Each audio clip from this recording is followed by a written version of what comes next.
Hi everyone, welcome back to another session of Analytica. I, Himanshu Shukla, welcome you all. I hope you all are doing good. You all are enjoying the session. You all are doing good with respect to your other studies of GS, prelims, and hopefully you are not wasting the time. Anyways, I'm getting good feedback from those who are following this initiative. They are seeing improvement in their approach towards case studies. So use it and you also feel the improvement. Okay, thanks to Udayashri, Marvin, Arya, then Vihina, those who are writing and posting the comments, they are doing the homework. So good work, keep doing that. You have written beautifully about the recent Oxfam report and what was the other homework? It was with respect to how to check the politicization of bureaucracy. So very good inputs from all of you. Today again, I will give the homework. So let's wait for your comment section, your comments in the comment section. Okay, so today the case study, today we are discussing GS4 2019 paper, and in that question number 11th we will take today. So the case study, okay, first let me show you the question here, and after once I show it, you also pause the video, read the question and attempt on your own. Then after attempting, listen to the video. Okay, so let's see that what is the question.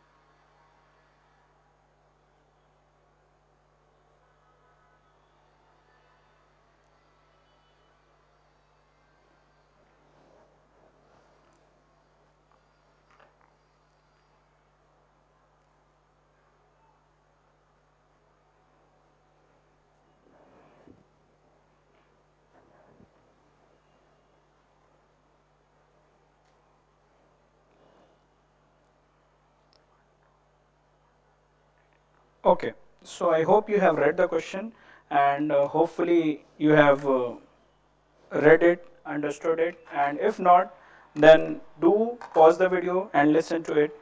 So the case study is highlighting the challenges of money laundering, and that too in a frontier state, in a frontier state or in a district of a frontier state.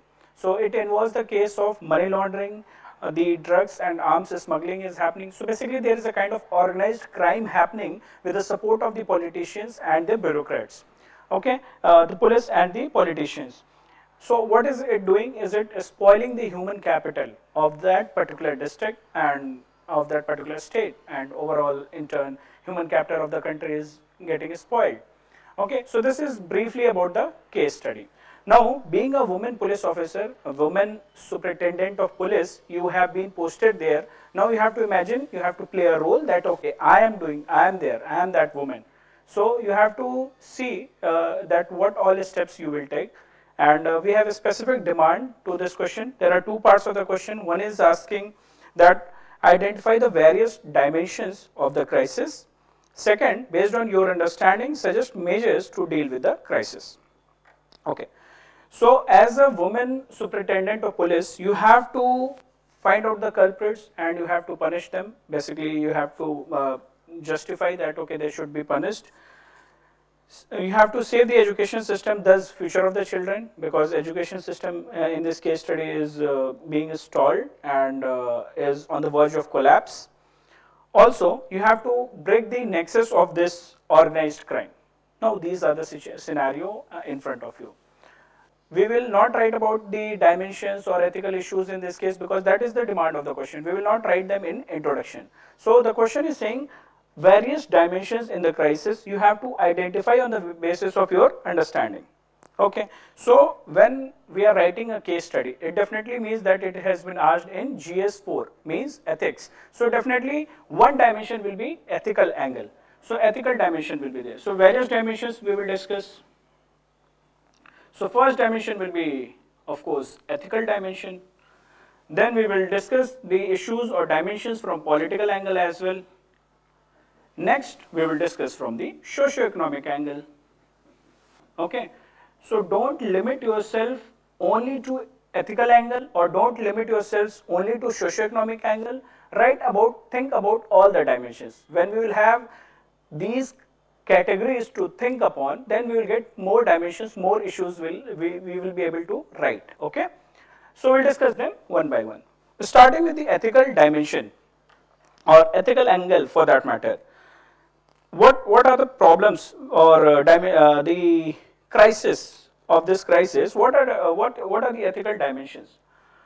Think from constitution's point of view. First dimension or first crisis is with respect to right of education being denied. So that is Article 21A being denied. That is the promise which we have given here. The education system is on the verge of collapse. So that right to education is being denied. Then next is Article 21. Right to life, right to dignified life is being denied. Again, it is a constitutional crisis. Okay. Third ethical dimension is the police and the politician. On the prima facie, the case study is saying the reports are unconfirmed. But even if you have to understand, what you will try to identify, the politicians and the police is involved there. So what is happening? The police and politicians, especially the politicians, they have breached the social contract. So from social contract point of view, you will write your analysis. They have breached the social contract, where the representatives, the bureaucrats, they have to serve the society, and the society, the citizens, they have given the power to rule, to power to maintain the law and order to the politicians and the bureaucrats. Okay, so that is another dimension. So if there is a breach of social contract, it will again link to another constitutional problem, that is, there is a violation of DPSP. DPSP says that the state should make enabling environment for the all-round development of the individual, of the citizen. So again, these problems are leading to violation of DPSP as well. Okay. Ultimately, these four dimensions or four ethical angles, they are leading to what kind of problem or what kind of challenge? There is a constitutional crisis. Constitutional morality is being compromised. That is first thing. So we will write about constitutional morality. Link it with constitutional morality. It is also affecting it is also telling that the politicians, political and administrative ethics is not being upheld. So at ethical level also it is a crisis. Next, ultimately if you link that political and administrative ethics, it is related to violation of code of conduct and violation of code of ethics on the part of the authorities. So code of conduct and code of ethics you will relate. Thus political ethics and administrative ethics not being upheld. Okay. Okay, these are the four dimensions, and we have linked it, that how we will relate and write it with respect to ethical jargons. Another ethical issue which we can highlight and we can write is that there has been there is misappropriation or misuse of power and authority on the part of police and politicians. So what is happening? Howsoever the report still is unconfirmed, but on prima facie, when you have to analyze the dimensions, we will think like that, and when we will think like that, then only we have to mention it as a dimension. Okay, so misappropriation of fund and power, that is authority is being misused. Okay, next, if we have to think at the level of ethical dimension is that there is one Gandhiji's 7 sin. Gandhiji mentioned that these things are 7 sins which should be avoided. So politics without principle is one of the sin. And what is happening here? Here the politicians are involved or indulged in organized crime, basically the drug menace or arms trade or smuggling, money laundering. So that is politics without principle. So you can link with that as well. Gandhiji's 7 sin, politics without principle.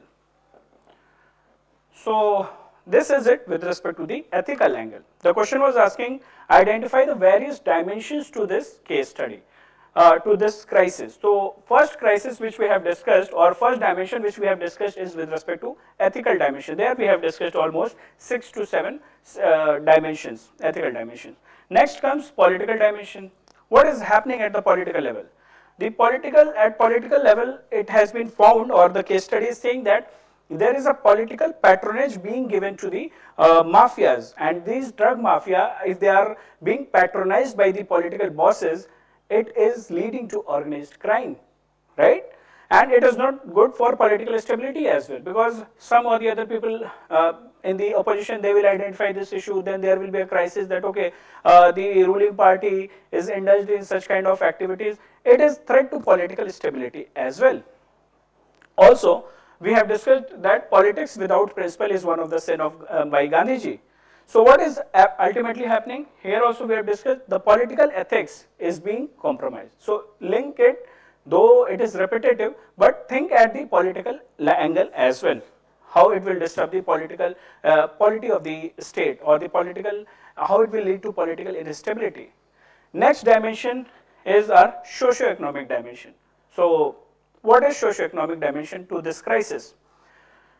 What is happening here? Black money is indulged, black money is involved, money laundering is happening. So what is the, even there is influx of black money in the economy, and don't you think that it is a threat to economy? Okay. I will not tell what kind of threats are there to the economy due to influx of black money, because under GS3 we have one topic itself, money laundering, right? So under money laundering we deal with all these things only. Now for today your homework is that you have to find out and you have to mention in the comment section what are the threats due to influx of black money to the economy and to the society. So what are the socio-economic impact of the black money? So that is your homework for the day. Write it in the comment section, I will read. Okay. Next. So we have read that, we have discussed that under socio-economic there is influx of black money, and that black money is leading to, it is causing, or it will be a threat to the economy. It will be a threat at security level. It will also contribute to inflation. It will contribute to parallel economy. Many things are there. Now that is your homework for the day. Second socio-economic dimension is that the human capital is getting spoiled, is being spoiled, because people are taking drugs, and they are, if drugs is there in the society, it is threat to the future generation as well. Let's say if some elder person in the family is taking and they become addicted, everyone in the family will start taking drugs. So it is threat to the future generation, and ultimately what will happen? It will lead to social degradation of values. People will not value anything else. There will be no socialization. There will be no respect for drugs. They will do anything. Even for drugs, they will indulge into crimes. So we have a very good example. This all the scenario has been beautifully picturized in a movie named Udta Punjab. So I hope you all have seen, and that is the importance of watching movies or Netflix series, or for that matter any series. Wood, Prime, I am giving you names. So do watch movies, but try to use them in your answers. Okay. So Udta Punjab has highlighted this. So try to quote issues from there. Third point, human capital we have written. Third point is that drug abuse is one of the problem. By the drug abuse is not good overall, because it is not something very healthy. So drug abuse in Uttar Punjab, they have shown that how it leads to abuse of children, how it leads to abuse of girls or women in the society, right? So link it that way. Drug abuse causing or paving way for another problems and challenges in the society. So it is another dimension to the crisis, that is under socio-economic dimension. Third is drug abuse. So that's it with respect to the first part of the question, which is saying that if you are the same police officer, identify the various dimensions to the crisis. So we have identified almost 10 dimensions under different categories, that is ethical, political and socio-economic. Okay, if there is any other dimension, do let me know in the comment section. Let's see that maybe if you can think or give me another dimension, it will help me also in improving in my thought process, and it will be good that if we get another dimension. Okay, we'll shift to next part of the question. Next part of the question is saying, or is asking you now, it's asking you to act. So basically the question is asking suggest measures how to deal with this situation. So we have to tell about measures. What measures we will take and definitely why? Because the situation is so grim. Now, just close your eyes and think, if you are a DC, you are a superintendent of police, and you have been given this responsibility, and you have a previous experience of handling such things. What will you do?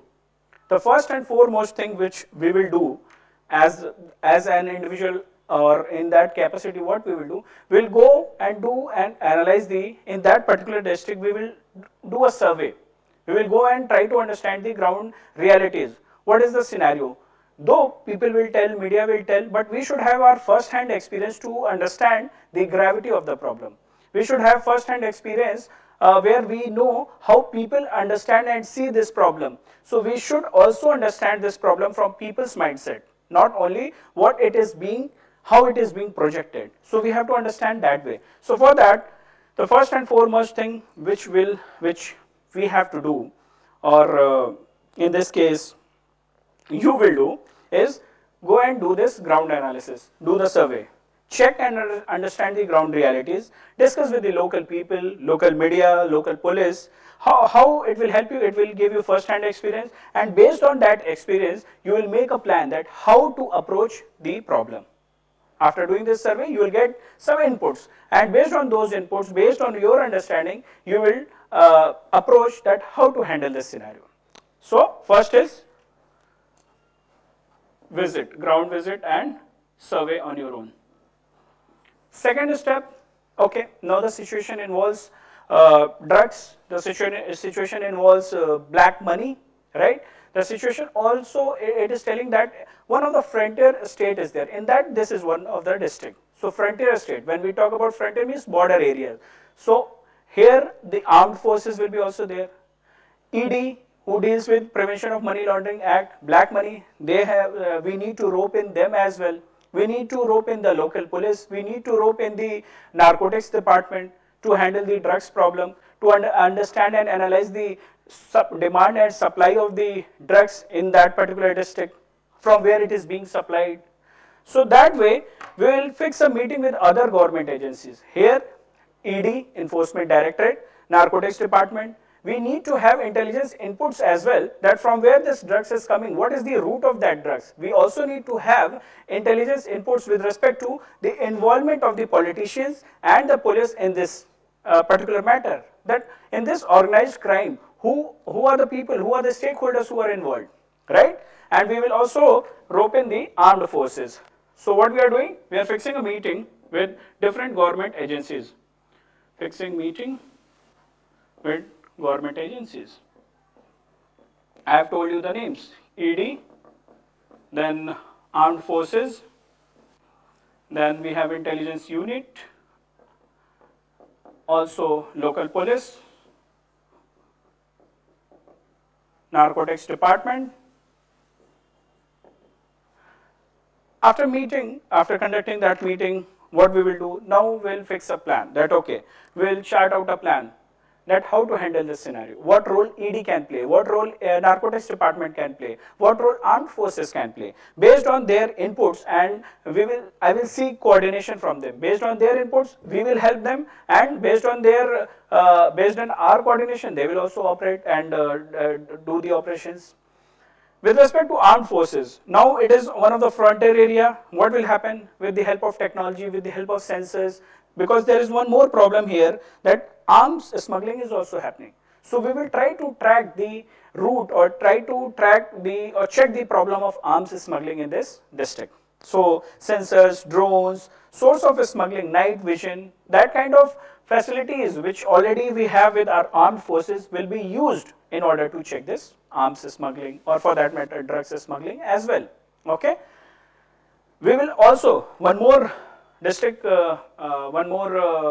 government agency, we will also rope in with the district administration. Why? Because this problem is broader. We will discuss it in the next step. We will also rope in the district administration. Because let's say there are already people, youth, or for that matter elder people, who are already indulged or they are addicted to this drugs problem, right? So for de-addiction, we need to have rehabilitation centers, and that rehab centers or that rehab facilities will be provided by the district administration. So we need to rope in them as well. Also, we have seen in Urta Punjab or Punjab as a state, not Urta Punjab as movie. Punjab is facing this problem of drugs. So what is happening in Punjab?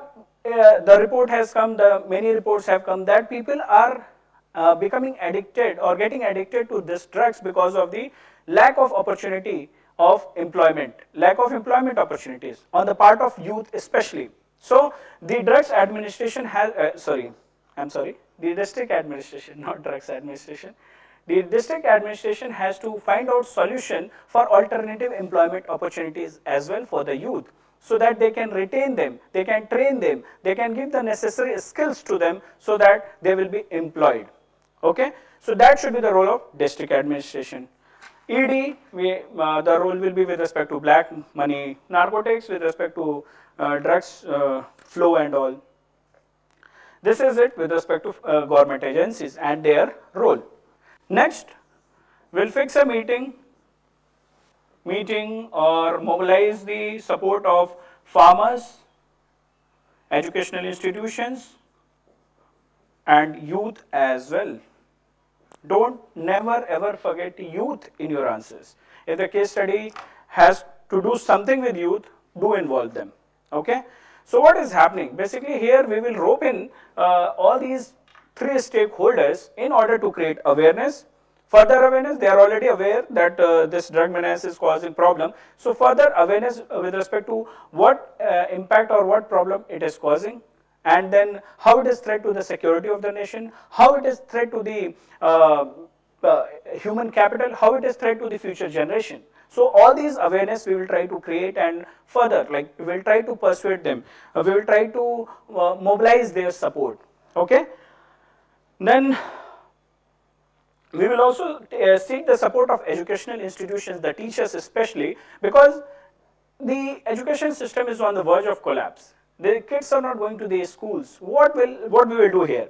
We'll try to rope in the supports of teachers, and we'll ask them that somehow try to retain the children or the kids in the school by involving them in sports or activities or celebrating some events, some festivals, right? Try to retain them. Also, we can take their help in providing necessary counsel, necessary psychological counsel to the parents, to the kids, right? So that they can come out of this cycle of drugs, drug abuse. So counseling is also, we need to provide them. They need to retain the youth or the kids in the school through activities and all which we have discussed. Also, we have discussed that at district administration level, favorable employment opportunities should be provided to the youth. One example we have discussed that we should take examples, inputs from Urta Punjab. Another series which Mr. Amir Khan has produced is Satyamev Jayate. So in Satyamev Jayate, this drug menace, the drug abuse, the drug issue has been highlighted and discussed in depth. So from there you can take one input, that the people who have been de-addicted, who have left this, who are no more addicted to drugs, you can take them as a motivation, you can call them or you can have sessions from them. They can be motivational force for the people who want to leave drugs or who want to go for de-addiction, right? So that way you try to mobilize their support as well. So this is it with respect to, that will be my next step with respect to fixing meeting and mobilizing the support of farmers, educational institutions, that is teachers and youth. Okay. Next, and that will be the final step, is with respect to fourth step, that this problem is identifying, or the case study is telling that there are unconfirmed reports about the involvement of the politicians and some seniors. So what we will do, confirm the authenticity of the report. We cannot take action based on whatever report is unconfirmed. So we have to check the authenticity of the report, mentioning the patronage of politicians to the drug mafia and the involvement of seniors. So here we will take the inputs from the local intelligence units. It will be confirmed by the media sources as well, who do a sting operation, or for that matter they have any information that can be helpful. And based on that report, that analysis, that local intelligence, input from local intelligence and media, based on that, independent inquiry will be seeked, and whosoever is culprit, they will be punished. But this is not the end. This should not be the end. We should also, being the officer of that particular department, I should also be vocal. I should also support vigilance on the part, vigilance for the officers or the human resource in my, or at the level of police in my jurisdiction, who is involved in this drugs or arms smuggling. I have to be vigilant. There should be vigilant on every, on the part of the within department also, to avoid any future nexus, such kind of nexus or organized crime. There should be vigilance enough for those people, and we should look for such people, those who are helping within the department to such organized crimes. Getting my point? Okay. So this is it with respect to authorities, with respect to reports and future vigilance. So under these 4 steps, I have summarized that how I will deal with each and every problem. So I hope you have understood. I hope you have got clarity that how we should approach a particular problem in any kind of case study. Okay. So deal it maturely, but it should come from your heart that, okay, what is the problem? That is my way. That is my attitude. That is my approach to solve a problem. So case studies are there to test you, test your attitude, test your responses in crisis scenarios. Okay. So that's it for today. And today's homework, we know what is black money. First thing, what is the impact of black money on the socioeconomic or socioeconomic impact of black money for the country, for a society. And third, if you can, otherwise these 2 primary homeworks you have to do. Third is how to deal with black money, how we should address black money. Okay. So I'll wait for your answers. Thank you so much and enjoy the video. Thank you. Bye bye.